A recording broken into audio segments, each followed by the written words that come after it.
바로 시작하겠습니다. 먼저 올림피아코스와 웨스트햄의 경기를 분석해 보도록 하겠습니다. 그리스 1부 1위의 올림피아코스입니다. 특유의 공격적인 운영이 웨스트햄을 상대로는 오히려 상성에서 열세가 되는 요소가 될 수도 있습니다. 이미 유로파 조별리그에서는 모든 경기에서 멀티 실점이 나오는 등 리그만큼의 퍼포먼스를 보여주지 못하고 있는 상황입니다. 특히 상대 선수들과의 경합 상황에서 밀리는 양상에서 수비가 극도로 불안해지는 모습인데, 웨스트햄은 기본적으로 EPL 내에서도 피지컬과 경합 부분에서 강점이 뚜렷한 팀입니다. 결장자는 레이드너, 스카르파, 이보라, 프레이레, 리차즈, 은토이, 안드로트 소스 선수가 결정할 것으로 보입니다. 잉글랜드 1부 9위의 웨스트햄입니다. 유로파에서는 로테이션 비중이 상당히 높아지는 편입니다. 하지만 나오는 공격 자원은 쿠두스, 잉스 등으로 역습 상황에서 침투나 기동력을 충분히 기대해 볼 수 있는 자원들로 라인업을 구성하고 있습니다. 이미 리그에서도 뉴캐슬이나 첼시 등 1차적인 압박 라인이 높고 경기를 지배하려는 상대를 만나면 제법 긍정적인 결과를 잘 만들어내는 모습을 보여주었다는 점에 주목해 볼 필요가 있습니다. 결장자는 크레스웰, 존슨 선수가 결정할 것으로 보입니다. 1차적인 압박 라인이 높은 팀은 역습으로 상당히 잘 상대를 하는 편이었고,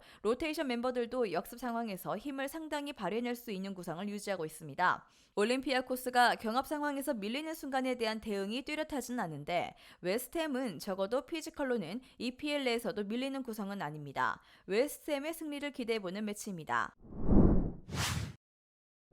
다음은 마르세유와 AK 아테네 경기를 분석해 보도록 하겠습니다. 프랑스 1부 8위의 마르세유입니다. 마르세유의 새로운 감독 가투소는 유럽 대항전에서 좀 약한 편입니다. 큰 틀을 짜놓고 세부 사항은 선수들의 기량에 맡겨놓기 때문에 상대를 확실하게 개인 기량으로 제압하기 어려운 상황에서는 고전하는 경우가 잦죠. 그래도 사르의 스피드나 상대 수비진의 전반적인 약점을 감안하면 이 경기에서는 힘겹게나마 승점 3점을 가져올 수 있을 만한 퍼포먼스는 보여줄 수 있을 듯합니다. 결장자 없습니다. 그리스 1부 5위의 아테네입니다. 아약스를 상대로 슈팅 23개를 기록할 정도로 공격력이 의외로 좋은 편입니다. 하지만 문제는 포백 중 3명의 나이가 30대를 넘어간 상황이라서 민첩성이나 경합 상황에서 약점은 감수해야 한다는 것인데, 상대의 플랜이 일단은 몰아치는 양상이란 점을 감안하면 수비진이 제법 체력 소모를 강요당하는 상황에 직면할 가능성이 높아 보이는 매치가 될 듯합니다. 결정자는 윤손, 가르시아, 페르난데스, 자시노비치,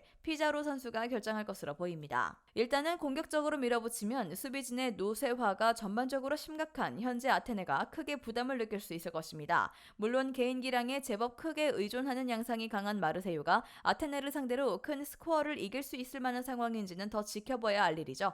마르세유 승리 기대해봅니다. 다음은 라코트 챙스토바, 스포르팅 CP의 경기를 분석해 보도록 하겠습니다. 폴란드 1부 4위의 라코프입니다. 득점력이 꾸준하다고 보기는 어려운 팀입니다. 따라서 UEL에서는 전반을 잘 버티고 후반의 승부를 보면서 신승 양상을 만드는 것에 집중하는 편입니다. 다만 3백 중 주전 2명이 이탈한 상황이라 전반을 잘 버티는 것 자체가 어려울 가능성은 충분할 듯합니다. 일단 스포르팅이 주도권을 잡고 몰아붙이는 운영을 아주 잘한다는 점을 생각해 볼 필요는 있을 것입니다. 결장자는 그리스키 에비츠, 스바르나스 선수가 결정할 것으로 보입니다. 포르투갈 1부 1위의 스포르팅입니다. 늘 본인들이 주도권을 잡고 몰아붙이는 양상을 만들려고 노력합니다. 아탈란타 같이 중원 전력이 안정적인 팀을 상대로는 이 플랜이 잘 통하는 모습은 아니지만, 일단 객관적인 전력에서 우위를 점하고 있다는 점에서 긍정적인 시그널이 있습니다. 마침 라코프의 수비라인 안정감과 최근 결과를 가져오는 것에서도 기복이 보이고 있는 상황이고, 스포르팅에게 유리한 요소가 꽤 많습니다. 결장자는 저스테, 트링캉 선수가 결정할 것으로 보입니다. 일단 라코프의 3백 안정감을 쉽게 신뢰하기는 어려운 상황입니다. 신승 양상을 최대한 만들어야 하는 라코프의 플랜 자체가 무너질 가능성이 크고요. 애초에 스포르팅이 주도권을 잡고 몰아치면 득점력을 꾸준히 유지하는 편이기도 합니다. 스포르팅의 승리를 기대해봅니다. 마지막으로 스파르타 프라하와 레인저스의 경기를 분석해 보도록 하겠습니다. 체코 1부 1위의 스파르타 프라하입니다. 기본적으로 공격적으로 운영하는 것을 즐기는 유형입니다. 베티스전에서는 첫 골을 넣고 안정성을 최대한 챙기는 모습이었지만, 그 와중에도 점유율을 놓으려는 시도는 하지 않았습니다. 1차적인 압박 라인이 높을 수밖에 없고, 레인저스의 장점인 역습 제어가 약점이 될 수 있는 상황입니다. 일단 화력전으로 유도한다는 생각은 하고 나와야 할 전망입니다. 결장자는 하라슬린 선수가 결정할 것으로 보입니다.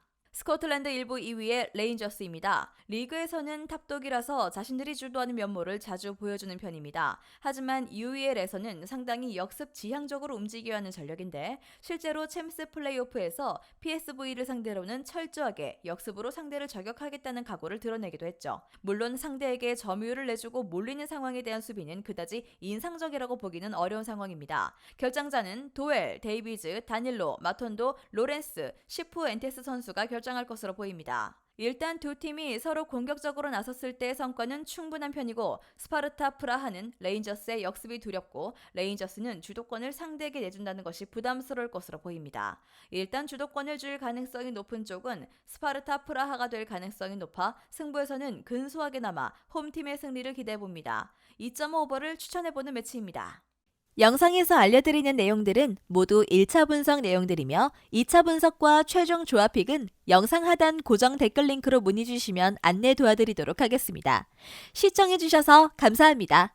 아직도 혼자 분석하고 계신가요? 이슬TV 스포츠 정보방에서는 실시간 스포츠 커넥션을 통한 소통하는 관리 시스템으로 확실한 수익을 전해드리고 있습니다. 정보방 입장 조건은 없으며 일반인들은 쉽게 접할 수 없는 배당 흐름 분석, 모든 경기 라인업과 결장자, 마지막으로 분석 모델링을 통한 최종 조합픽까지 무료로 제공해드리고 있습니다.